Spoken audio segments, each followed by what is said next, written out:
In a very shocking move, the United States Supreme Court actually did something that wasn't completely horrible. In fact, it was actually pretty good. And what the Supreme Court did was they denied a petition by the U.S. Solicitor General's office to basically delay and stay a lawsuit being brought by young American citizens against the federal government for their failure to act on the issue of climate change.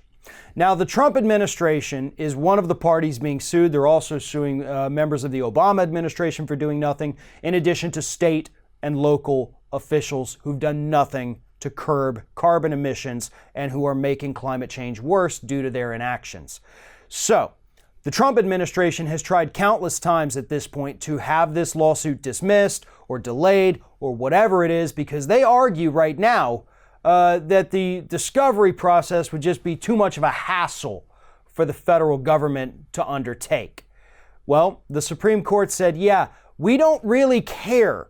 This lawsuit is going to go forward, but we will tell the lower court that they need to consider the burden that the federal government will have to go through as this case moves forward. It is expected to go to trial by the end of this year. That could be delayed if the lower court wants to take that burden into consideration.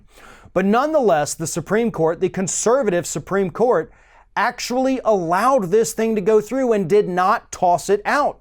And this is happening at a time when other climate change lawsuits being brought by cities and states against oil companies are being thrown out.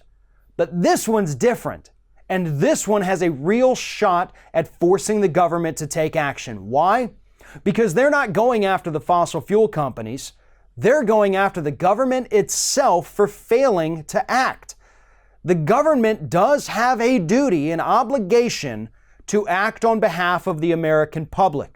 In addition, the EPA was told by the Supreme Court many years ago that they have to enforce the rules on the books, including the Clean Air Act and Clean Water Act, meaning that they do have to regulate emissions.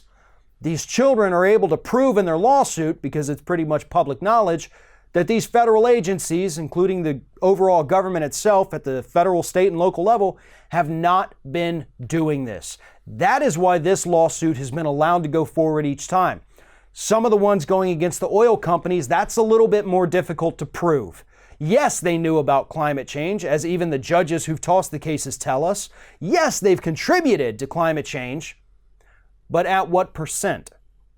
You want to sue Exxon for climate change damage that's happening in your city. How can you prove that Exxon's emissions accounted for the actual damage that happened in your city? Those could have been Shell's emissions or Chevron's or the coal companies. It gets very nitty-gritty into the science there, and unfortunately that is how the judicial branch works. If you cannot prove that person X caused damage Y in place Z, you don't have a case. But these kids do. Our Children's Trust, the group bringing this on behalf of the children, they can prove that the federal government is not doing what they're legally required to do to ensure that this generation bringing the lawsuit can actually live in a country that's habitable and not destroyed by climate change. I hope these kids win. I hope these young American patriots who are actually out there trying to make a difference in the world are shown that yes, when you fight hard enough, when you stand up for what you believe, you can absolutely win against the biggest system in the world. And that's what these kids are up against. And so far, they're the ones who are winning.